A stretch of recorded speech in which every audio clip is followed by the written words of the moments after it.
2025 সালে ফিতরার টাকা জনপ্রতি কত টাকা করে দিতে হবে, বাংলাদেশ ইসলামিক ফাউন্ডেশন কত টাকা করে দেওয়ার জন্য ঘোষণা করেছেন। ফিতরার টাকা কেন দিবেন, কারা কারা ফিতরার টাকা দিবেন, পরিবারের ছোট বাচ্চাদের ফিতরার টাকা দিতে হবে। আপনি যদি আমার মা বোনেরা মুসলিম ভাই ভিডিওটি শুরু থেকে শেষ পর্যন্ত যদি মনোযোগ দিয়ে ভিডিওটি দেখেন, শোনেন, ফিতরা সম্পর্কে সকল প্রশ্নের উত্তর পেয়ে যাবেন। সঠিক নিয়মে সঠিক পদ্ধতিতে ফিতরা আদায় করতে পারবেন। প্রিয় দিনদার ইমানদার মুসলিম ভাই ও বোন, ফিতরা আদায় করার জন্য আল্লাহ পাকের নির্দেশ।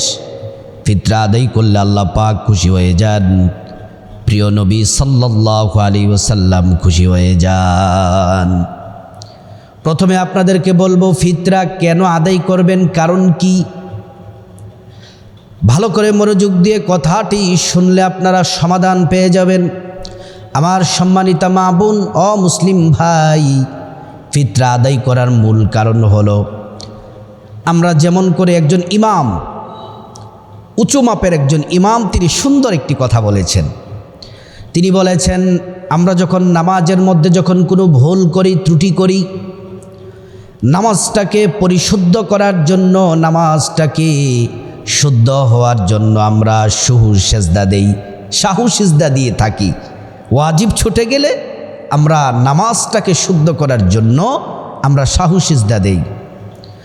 রমাদান মাসে আমরা যে 30টি রোজা রাখি, রোজা রাখতে গিয়ে আমাদের চোখের গুনাহ হয়ে যায়, অন্তরের গুনাহ হয়ে যায়। এই যে রমাদান মাসে আমরা ত্রুটি বিচ্যুতি করে ফেলি, এই ত্রুটি বিচ্যুতি থেকে মুক্তি হওয়ার জন্য, আমাদের রমাদানের সিয়ামগুলা পরিশুদ্ধ হওয়ার জন্য আল্লাহ রাব্বুল আলামিন এই সাদাকাতুল ফিতির অথবা জাকাতুল ফিতর আদায় করতে হয়। এজন্য আশা করি আপনারা বুঝতে পেরেছেন, নামাজের ত্রুটি, আপনার ত্রুটি থেকে মুক্ত হওয়ার জন্য সাহু সেজদা যেমন দিতে হয়, ঠিক তেমন করে রোজার ত্রুটি গুনাহ থেকে বিচ্যুতি থেকে বাঁচার জন্য, রোজাটাকে পরিশুদ্ধ পিওর করার জন্য সাদাকাতুল ফিতর অথবা জাকাতুল ফিতর আদায় করতে হয়। প্রিয় দিনদার ইমানদার মুসলিম ভাই ও বোন, আল্লাহর নবীর সাহাবী হজরতে জরীর রাদিয়াল্লাহু আনহু বর্ণনা করেন, রাসূলুল্লাহ সাল্লাল্লাহু আলাইহি ওয়াসাল্লাম বলছেন, রমজান মাসে সাদাকাতুল ফিতর যদি আপনি আদায় না করেন, ঈদগাহে যাওয়ার আগে যদি আপনি সাদাকাতুল ফিতর অথবা ফিতরা যদি আদায় না করেন, তাহলে আপনার সিয়ামগুলা আসমান এবং জমিনের মাঝখানে ঝুলন্ত অবস্থায় থাকে, ঝুলে থাকে আপনার রোজাগুলা। যখন আপনি ফিতরা আদায় করবেন, সাদাকাতুল ফিতরা আদায় করবেন, তখন এটি আল্লাহ তাআলা কবুল করে নেন আপনার সিয়ামগুলা। সুবহানাল্লাহ। তাহলে বুঝতে পেরেছেন ফিতরা কেন দিতে হয়, রোজার ত্রুটি বিচ্যুতি থেকে মুক্তি হওয়ার জন্য, রোজাটাকে পরিশুদ্ধ পিওর করার জন্য এই ফিতরা আমাদেরকে দিতে হয়। প্রিয় দিনদার ইমানদার মুসলিম ভাই ও বোন, এবার আসুন, ফিতরা কারা দিবে, ফিতরা কাদেরকে দিতে হবে। যারা নেশাব পরিমাণ সম্পদের মালিক, নেশাব পরিমাণ সম্পদের মালিক অর্থাৎ যাদের কাছে 7.5 ভরি স্বর্ণ থাকবে অথবা 52.5 তোলা রূপা থাকবে, অথবা কিছু স্বর্ণ, কিছু টাকা, কিছু রূপা থাকবে, এই সবগুলার মূল্য একত্রিত করে, যেমন আপনার কাছে 3 ভরি স্বর্ণ আছে, আপনার কাছে 3-4 তোলা রূপা আছে, নগদ ক্যাশ টাকা আপনার কাছে কিছু আছে, সবগুলার মূল্য, স্বর্ণের মূল্যগুলো আপনি হিসাব করবেন কত আসে, রূপার মূল্যটা হিসাব করবেন যে কত আসে, ক্যাশ টাকা সহকারে একত্রিত সবগুলাকে যোগ করবেন যে কত আসে। এই সবগুলা যোগ করে যদি আপনার সেই টাকাগুলা দিয়ে যদি 52.5 তোলা রূপা যদি ক্রয় করা যায়, তাহলে আপনি নেশাব পরিমাণ সম্পদের মালিক। অর্থাৎ বাংলাদেশে বর্তমানে আপনি যদি 80 থেকে 90 হাজার টাকা আপনার কাছে যদি থাকে, স্বর্ণ এবং টাকা এগুলো যদি ক্যাশ যদি আপনার কাছে থাকে তাহলে আপনি নেশাব পরিমাণ সম্পদের মালিক, আপনাকে ফিতরা দিতে হবে। জাকাতের ক্ষেত্রে নেশাব হচ্ছে পূর্ণ 1 বৎসর থাকা লাগে। যেমন আজকে আপনার রমাদান মাস চলতেছে, রমাদানের যত রোজা চলছে এই রোজা থেকে আপনি আগামী রোজার এততম রোজা পর্যন্ত যদি আপনার কাছে যদি এই নেশাব পরিমাণ সম্পদ থাকে 1 বৎসর যদি পূর্ণ হয় তাহলে আপনার উপর জাকাত দেওয়া আপনার উপর ফরজ। আর ফিতরা দেওয়ার ক্ষেত্রে পুরো বৎসর থাকা লাগবে না, শুধুমাত্র শাওয়ালের চাঁদ ওঠার পর থেকে অর্থাৎ ঈদের চাঁদ ওঠার পর থেকে ঈদের নামাজের আগ পর্যন্ত যদি আপনার কাছে নেশাব পরিমাণ সম্পদ থাকে 70 থেকে 80 হাজার টাকা থাকে তাহলে আপনাকে ফিতরা দিতে হবে। আর পরিবারের একজন যদি নেশাব পরিমাণের সম্পদের মালিক হয় বাকি সকল সদস্যদের আপনার ফিতরা আপনি আদায় করতে হবে। বাংলাদেশ ইসলামিক ফাউন্ডেশন থেকে ফিতরার ঘোষণা দিয়েছেন, সর্বোচ্চ ফিতরা হচ্ছে 2805 টাকা। সর্বোচ্চটা কত? 2805 টাকা। আর সর্বনিম্ন 110 টাকা। আমি আবারও বলছি, বাংলাদেশ 2025 সালে ইসলামিক ফাউন্ডেশন থেকে ঘোষণা দিয়েছেন সর্বোচ্চ ফিতরার টাকা 2805 টাকা আর সর্বনিম্ন 110 টাকা। কিন্তু 110 টাকা থেকে আপনি কিছু বাড়িয়ে দিবেন। কিন্তু হাদিসের মধ্যে আল্লাহ রাসূল খাদ্য দেওয়ার জন্য বলেছেন। আপনি খাদ্য দিলে হাদিসের উপর আমল হয়ে যাবে। কী খাদ্য দিতে পারেন? আপনি খাদ্য দিতে পারেন, আপনি এই 2.5 কেজির উপরে 3-4 কেজি, আপনি 3 কেজি করে ধরেন অথবা 4 কেজি ধরেন।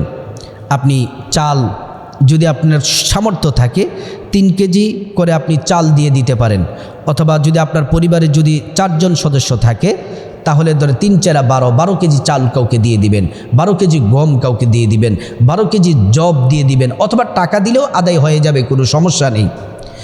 এজন্য প্রিয় দিনদার ইমানদার মুসলিম ভাই ও বোন, এই সাদকাতুল ফিতির যে আপনি ছোট বাচ্চা আছে তাদেরকে দিতে হবে, হ্যাঁ তাদেরকেও দিতে হবে। আপনার পরিবারে আপনার সন্তান ছোট ভাই বোন যদি থাকে তাদেরও সাদকাতুল ফিতির আপনি তাদেরকে দিয়ে দিবেন। এই ফিতরা কাকে দিবেন? কাকে দিবেন এই ফিতর? এই ফিতরা দিবেন আপনি যাদের উপর জাকাত দেওয়া, যাদের এই জাকাতের যে খাতগুলো আছে, যারা জাকাত নিবে, জাকাত গ্রহণ করা, জাকাত দেওয়া যাদের উপর ফরজ, যারা জাকাত নিবে আপনি তাদেরকেই দিবেন। আল্লাহ রাব্বুল আলামিন কোরআনুল কারীমে বলেন, ইন্নামাস সাদাকাতু লিল ফুকারাই ওয়াল মাসাকিন ওয়াল আমিলিনা আলাইহা ওয়াল মুআল্লাফাতি قلوبهم وفي الرقاب والغارمين وفي سبيل الله وابن السبيل فريضة من الله إن والله عليم حكيم। আল্লাহ তাআলা এখানে বলেছেন কাকে কাকে আপনি যাকাত দিতে পারবেন এবং তাদেরকে ওই সকল হকদার ব্যক্তিদেরকে আপনি ফিতরা দিতে পারবেন। 1 নাম্বার হলো ফকির, 2 নাম্বার হলো মিসকিন, 3 নাম্বার হলো যাকাত আদায়কারী, 4 নাম্বার হলো যাদের চিত্ত আকর্ষণ প্রয়োজন, তাদের হক, দাস মুক্তির জন্য, ঋণগ্রস্তদের জন্য, আল্লাহর পথে জিহাদকারীর জন্য, মুসাফিরদের জন্য।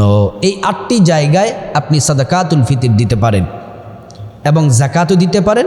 গরিব অসহায় মিসকিনদেরকে আপনি দিতে পারেন। যারা জাকাত পাওয়ার অধিকার রাখে তাদেরকেই আপনি ফিতরা দিবেন। প্রিয় দিনদার ইমানদার মুসলিম ভাই ও বোন, এই ফিতরা কখন দিবেন? উত্তম সময়টা কখন? উত্তম সময় হলো আপনি যখন চাঁদ উঠবে, যখন আমাদের রমাদান মাস শেষ হয়ে যাবে, ঈদের চাঁদ উঠবে, ঈদের চাঁদ ওঠার পর থেকে আপনি ঈদগাহে যাওয়ার আগেই আপনি সাদাকাতুল ফিতর আদায় করে দিবেন, যাকাতুল ফিতর আদায় করে দিবেন। এটা হচ্ছে উত্তম সময়। আর আপনি যদি ঈদের নামাজ শেষে যদি দেন তাহলে এটা সাদাকাতুল ফিতর হবে না, অন্যান্য সময় আপনি দান করলে যেমন হতো এটা এমন দান হবে, আপনি নামাজের আগেই আপনাকে দিতে হবে। এজন্য আল্লাহর নবী সাল্লাল্লাহু আলাইহি ওয়াসাল্লাম বলেন, তোমরা ঈদুল ফিতরের নামাজ কিছুটা সময় দেরি করে জামাত পড়ো, কারণ মানুষগণ যেন সাদাকাতুল ফিতর যেন আদায় করতে পারে, আদায় করে তারা জামাতে তারা অংশগ্রহণ করতে পারে। প্রিয় দিনদার ইমানদার মুসলিম ভাই ও বোন, এজন্য এই ফিতরা অবশ্যই আপনাদেরকে দিতে হবে। রোজার ভুল ত্রুটি আল্লাহ পাক ক্ষমা করে দিবেন। আর ফিতর দেওয়ার আরেকটা কারণ হলো ফিতরা দেওয়ার কারণ ঈদের দিন গরিব অসহায় মিসকিন যারা আছে কোনো বৈষম্য যেন না থাকে, দরিদ্র যারা আছে তারাও যেন ভালো খাবার ভালো পোশাক যেন পরতে পারে এবং ধনীরাও যেন ভালো খাবার ভালো পোশাক যেন পরতে পারে। এবার ফিতরা দেওয়ার নিয়মটা আপনাদেরকে বলে দেই, কিভাবে আপনারা সাদাকাতুল ফিতর কিভাবে আদায় করবেন, সাদাকা কেমনভাবে করবেন। একজনের ফিতরা আপনি একজন ফকিরকে দিবেন। একজনের ফিতরা যেমন আপনি সর্বনিম্ন 110 টাকা, এটা একজনকে দিবেন, এটা উত্তম। আবার কয়েকজনের ফিতরার টাকা একজনকে দিতে পারেন, কিন্তু একজনেরটা কয়েকজনকে ভেঙ্গে ভেঙ্গে দেওয়া এটা উত্তম নয়, এটা উত্তম নয়। কিন্তু আপনি যদি কয়েকজনকে ফিতরা যদি আপনি একজনকে দিতে পারেন সেটা জায়েজ আছে, কোনো অসুবিধা নেই। কিন্তু আপনি যদি একজনের ফিতরা কয়েকজন ফকিরকে বন্টন করে দেওয়া, কমপক্ষে এটা ফুকায়ে কেরামগণ মাকরুহে তানজিহি বলেছেন। এজন্য আপনি চেষ্টা করবেন একজনের ফিতরা একজনকে দেওয়ার জন্য, অথবা কয়েকজনের ফিতরা যদি আপনি একজন অসহায়কে দিতে পারেন, এটা জায়েজ আছে, কোনো সমস্যা নেই। কিন্তু একজনেরটা একজনকে দিবেন, কিছু বাড়িয়ে দেওয়ার চেষ্টা করবেন। 110 টাকা 200 টাকা করে দেন, 300 টাকা করে দেন, আপনার সামর্থ্য যত আছে আপনি বাড়িয়ে দেন। প্রিয় দিনদার ইমানদার মুসলিম ভাই ও বোন, এমনি করে সঠিকভাবে ফিতরা দিতে হবে। রমাদান মাস এটা অত্যন্ত ফজিলতের মাস। এই মাসে যদি কেউ 1 টাকা দান করে, আল্লাহ রাব্বুল আলামিন সেটাকে বাড়িয়ে 70 থেকে 700 পর্যন্ত বাড়িয়ে দেন। সুবহানাল্লাহি ওয়া বিহামদি। কেউ যদি একটি নফল ইবাদত বন্দিগি করে, আল্লাহ রাব্বুল আলামিন সেটাকে বাড়িয়ে একটি ফরজের সমান করে দেন। আর কেউ যদি একটি ফরজ যদি আদায় করে, তাহলে রব্বুল আলামিন 70টি ফরজের সমান নেকি দান করে দেন। সুবহানাল্লাহ। আল্লাহর নবী সাল্লাল্লাহু আলাইহি ওয়াসাল্লাম একদল মানুষদের জন্য বদদোয়া করেছেন। নবীজি মিম্বারে উঠলেন, জিবরাইল আসলেন, সাহাবীরা বসে আছেন, আল্লাহর নবী আমিন করে উঠলেন, আবার দ্বিতীয় সিঁড়িতে উঠলেন, আমিন করে উঠলেন। তৃতীয় সিঁড়ির মধ্যে আল্লাহর নবী সাল্লাল্লাহু আলাইহি ওয়াসাল্লাম উঠলেন। প্যারা নবীজি সাল্লাল্লাহু আলাইহি ওয়াসাল্লাম আমিন করে উঠলেন। সাহাবীরা বললেন, ইয়া রাসূলুল্লাহ, মায়ার নবীজি, দয়ার নবীজি, আপনি আমিন বললেন, কারণটা কি ইয়া রাসূলুল্লাহ? নবীজি বললেন, জিবরাইল আমার কাছে এসেছেন। আমি যখন মিম্বারে উঠলাম, জিবরাইল বলল, ইয়া রাসূলুল্লাহ, যারা রমজান মাস পাইল তাদের জীবনের গুনাহগুলো মাফ করাতে পারল না, তারা ধ্বংস হয়ে যাক, আল্লাহ তাদেরকে ধ্বংস হওয়ার জন্য বলেছেন। নবীজি বললেন, আমিও আমিন, আমিও সেটাকে মেনে নিলাম, কবুল করে নিলাম। দ্বিতীয় সিঁড়িতে যখন উঠলাম, বলল, যাদের মা বাবা পাওয়ার পরেও মা বাবার খেদমত করে না, মা বাবার সন্তুষ্টি অর্জন করতে পারে নাই, তারা ধ্বংস হয়ে যাক। আমি নবী বললাম আমিন। আমি যখন তারপরে সিঁড়িতে উঠলাম, যে আমার উম্মত আমি নবীর প্রতি দুরুদ, আমার নবীর নাম শোনার পরে দুরুদ পড়ল না, দুরুদের কৃপণতা করলো, সে ধ্বংস হয়ে যাক। আমি বললাম আমিন। এজন্য মা বোন, রমজান মাস চলে যাচ্ছে, জানি না আমাদের গুনাহগুলা মাফ হয়েছে কিনা। এজন্য বেশি বেশি করে কাঁদতে হবে, দান সাদাকা করতে হবে। আল্লাহ রাব্বুল আলামিন আমাদের প্রত্যেকের যাকাত, ফিতরা এবং আল্লাহ রাব্বুল আলামিন আমাদের সিয়াম যেন কবুল করেন, আমাদের গুনাহ যেন আল্লাহ পাক মাফ করে দেন, আমাদের সাহারি, তারাবি, ইফতারি, কোরআন তেলাওয়াত, তাসবিহ, তাহলিল, জিকির, আজকার সব যেন আল্লাহ পাক কবুল করে নেন। আল্লাহ রাব্বুল আলামিন আমাদের সবাইকে আল্লাহ তাআলা ক্ষমা করে আল্লাহ রাব্বুল আলামিন আল্লাহ তাআলার প্রিয় বান্দা, প্রিয় বান্দি হওয়ার আল্লাহ পাক তৌফিক দান করুন।